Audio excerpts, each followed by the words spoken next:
मई 2025 रविवार।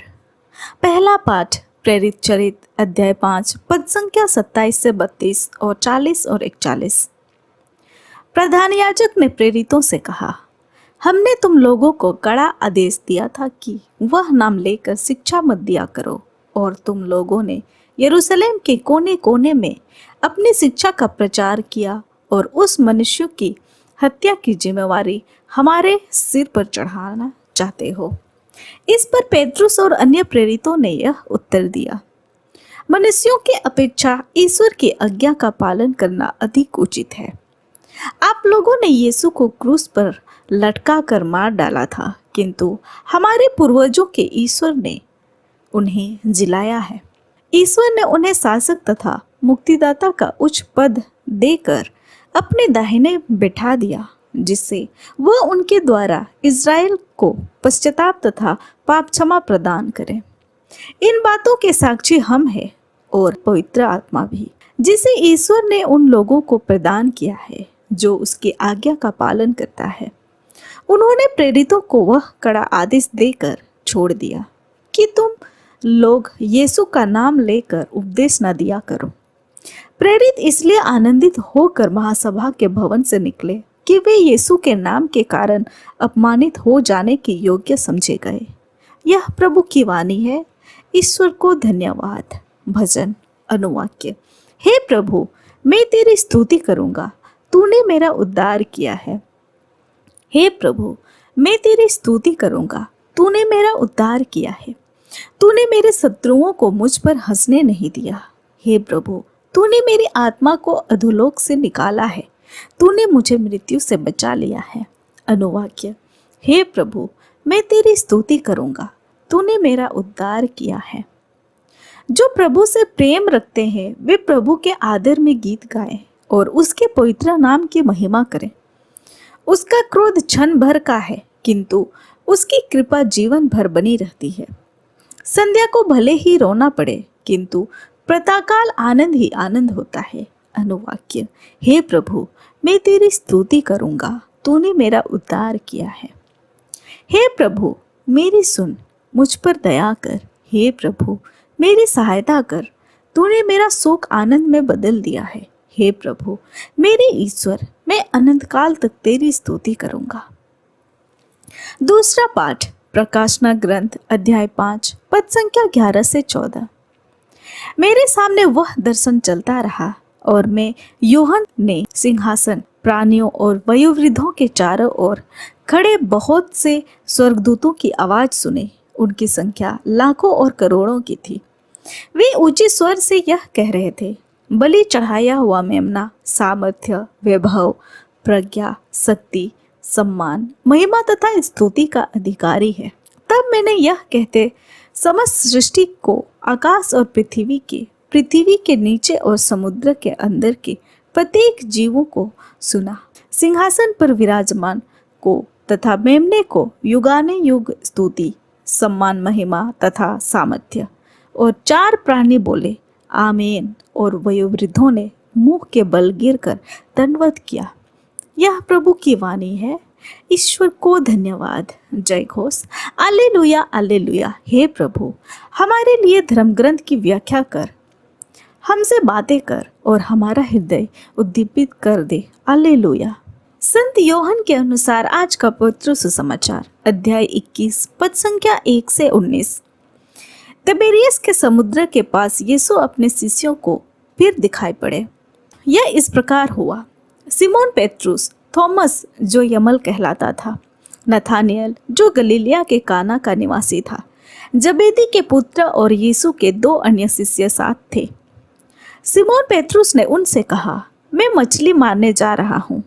वे उससे बोले, हम भी आपके साथ चलते हैं। वे चल पड़े और नाव पर चढ़े, किंतु उस रात उन्हें कुछ नहीं मिला। सवेरे हो ही रहा था कि यीशु तट पर दिखाई दिए। शिष्य उन्हें नहीं पहचान सके। यीशु ने उनसे कहा, बच्चों, खाने को कुछ मिला? उन्होंने उत्तर दिया, जी नहीं। इस पर यीशु उनसे कहा, नाव के दाहिने जाल डाल दो और तुम्हें मिलेगा।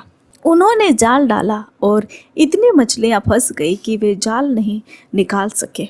तब उस शिष्यों ने, जिसे यीशु प्यार करते थे, पेतरुस से कहा, यह तो प्रभु ही है। जब पेतरुस ने सुना कि यह प्रभु है, तो वह अपना कपड़ा पहनकर, क्योंकि वह नंगा था, समुद्र में कूद पड़ा। दूसरे शिष्य मछलियों से भरा जाल खींचते हुए डोंगी पर आए। वे किनारे के केवल लगभग 200 हाथ दूर थे। उन्होंने तट पर उतरकर वहां कोयले की आग पर रखी कुछ मछलियां देखी और रोटी भी। यीशु ने उनसे कहा, तुमने अभी अभी जो मछलियां पकड़ी है, उनमें से कुछ ले आओ। सिमोन पेतरुस गया और जाल के किनारे खींच लिया। उसमें से 153 बड़ी बड़ी मछलियां थीं और इतनी मछलियां होने पर भी जाल नहीं फटा था। यीशु ने उनसे कहा, आओ जाल पान कर लो। शिष्यों में से किसी को यीशु से यह पूछने का साहस नहीं किया कि आप कौन हैं। वे जानते थे कि वह प्रभु है।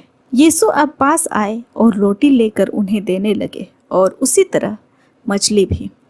इस प्रकार यीशु मृतकों में से जी उठने के बाद तीसरी बार अपने शिष्यों के सामने प्रकट हुए।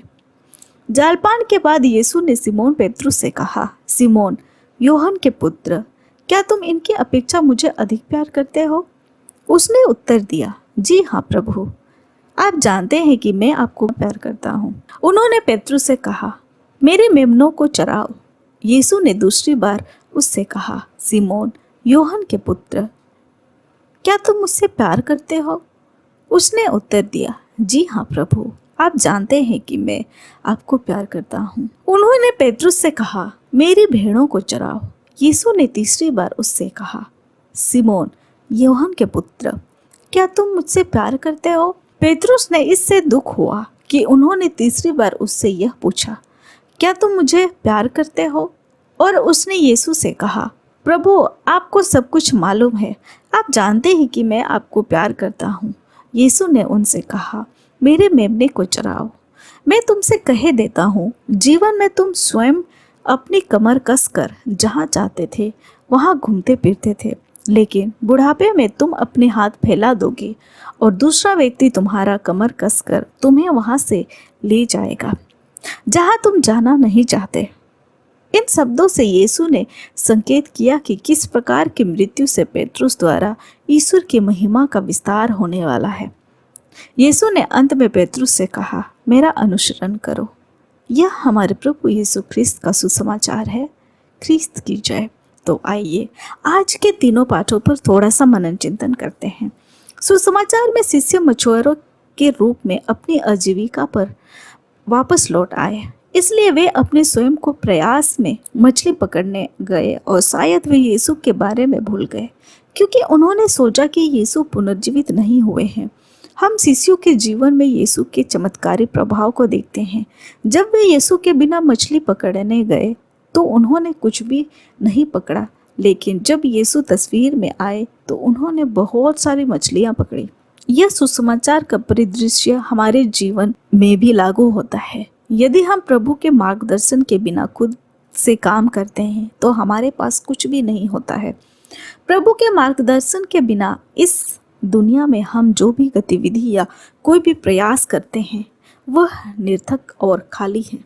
लेकिन जिस क्षण हम यीशु को अपने जीवन में प्रयासों और लक्ष्यों की प्राप्ति में हमारा मार्गदर्शक प्रकाश बनने के लिए कहते हैं, तो यीशु असंभव को संभव बनाते हैं, चाहे वह कितना भी कठिन क्यों ना लगे।